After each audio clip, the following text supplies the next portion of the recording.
April 16th, 2020. Hi, my name's Tom Yakopin, and this is the Tom Yakopin podcast, also called or known as Yakopinions. I want to thank you for joining me.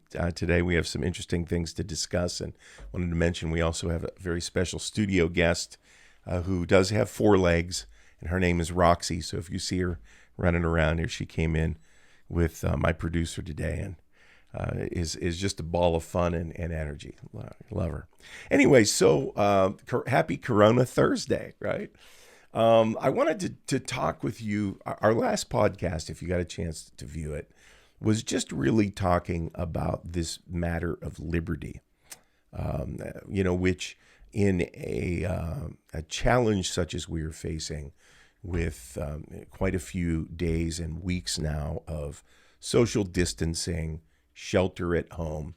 I know a lot of people are getting antsy, and a lot of people continue, and I'm one of them, continue to have questions as, we see the unveiling of the modeling, and then we kind of lay that alongside of maybe the PA Department of Health statistics, and then factor those statistics based on population and realize that we're dealing with mitigating risk that's all on the right-hand side of the decimal point.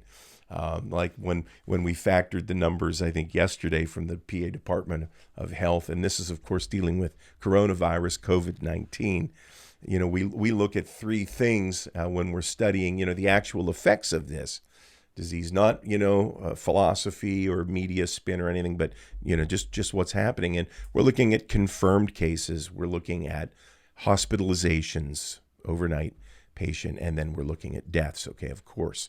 But they're all very, very tiny numbers on the right-hand side of the decimal point, most beginning with 0.000, and of course deaths being 0.0000, and then the numerals. So pretty small chances at this point. So that's the risk. And over here is the mitigation strategy, shelter in place, and of course essential, non-essential businesses. And then actually, in a sense, I'm wondering if this behavior, I can't say whether it has or hasn't actually worked, because it's kind of an interesting argument, but the numbers today are what they are.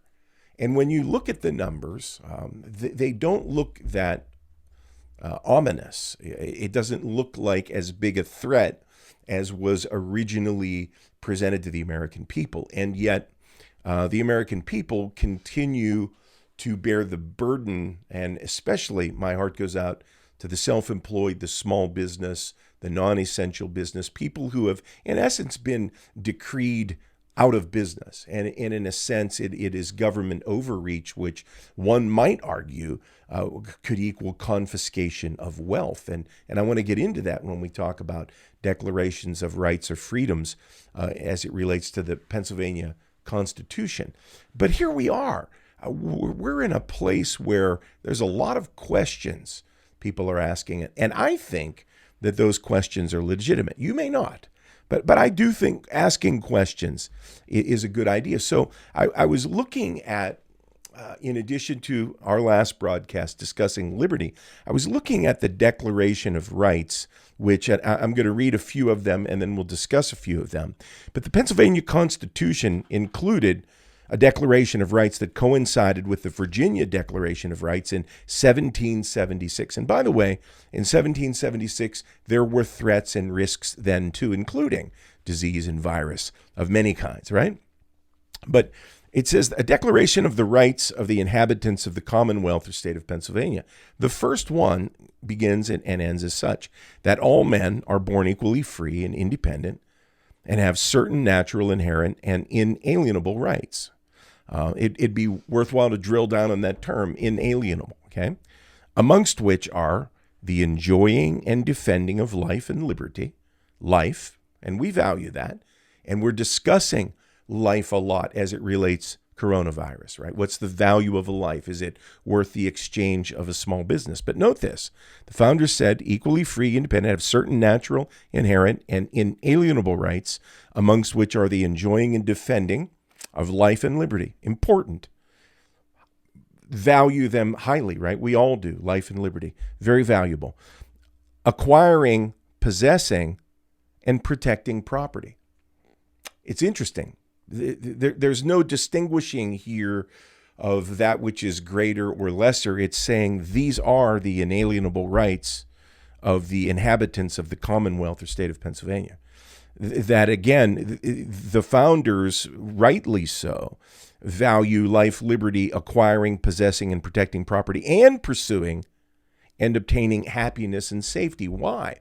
Because it would be very difficult to argue that one is going to pursue happiness and safety if they're broke, busted, and disgusted because they lost their business sheltering in place due to a government decree to mitigate the risk of a virus which is impacting so few.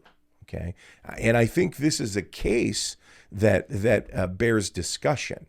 This isn't a Democratic argument. This isn't a Republican argument. This is a citizen of the United States of America, a citizen of the Commonwealth of Pennsylvania. This is how important is it to you to live in principle and truly in the rule of law? I mean, my understanding is that our public servants actually swear an oath to the Constitution, and that above all things, their number one duty is to work to uphold the integrity, to defend the veracity, the truthfulness, the application of these truths in our society. Okay, so it's very interesting, and that was the first. That's point number one. But it is very clear, this is, I can read, okay? You can read, and I would highly recommend that you read this and that you might share it with others. But I don't need you, or you don't need me to tell you what this says. What you need to do is read it and then go, wow, read every word.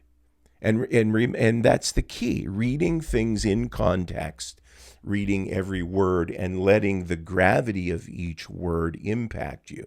And if you do not understand perhaps a particular word or the depth of it or the meaning of that word, then get online and look it up. That's what's so nice about these tools that we have, right? But really learning. And then, of course, it goes on, and there are various and sundry provisions in here about freedom of religion, for and against. And then point number 3, the inherent right of governing the police is found in the people of the United States. And then listen to this, that all power, provision number 4, being originally inherent in and consequently derived from the people, that is you, that is me. Therefore, all officers of government, whether legislative or executive, are their trustees and servants, and at all times accountable to them. Now, let me say that again, that the people of this state have the sole and exclusive and inherent right of governing and regulating the internal police, and that all power, this is continuing that thought, this is we the people, and that all power being originally inherent in and consequently derived from the people, therefore everybody in Harrisburg, okay, they work for you. Now, it's interesting, and I'm going to just ask you this as we begin to wrap this up, but it is interesting. Is that how it appears when you tune into the national media and when you look at the news, or even when you talk with your neighbors? I must tell you that I'm very concerned how many people that I grew up with, how many people that I know and love seem to be okay with basically relinquishing their God-given rights, their inalienable rights, relinquishing them, investing this much authority in political leaders. And I might even say that it's almost frightening that, we're actually, it almost seems like we've turned things around where we are just, kowtowing to, bowing to, oh, please tell me what to do. When do I get to open again?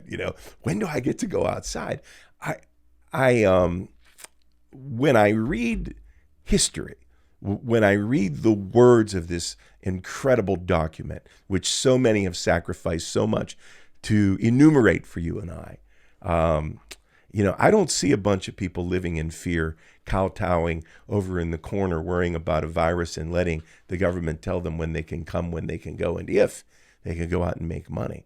I'm reading this, and I think, unfortunately, that right now we are witnessing the encroachment of government just trampling underfoot the Pennsylvania Constitution. I'm going to ask you to read into it.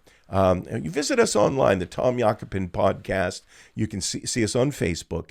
And if you don't mind commenting, I'll put some of these principles on our website on Facebook. Again, that's the Tom Yakopin podcast. I'd love to hear from you. I also want to say this.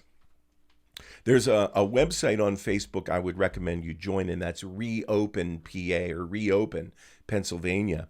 I believe that they're organizing a rally April 20th at noon. I believe it's in Harrisburg, where they want to go and show up and peaceably and respectably and honorably represent these declarations, these provisions that are ours as the people of the Commonwealth of Pennsylvania, and remind our public servants that they do indeed work for us, that they don't work for Dr. Fauci or Governor Cuomo or any other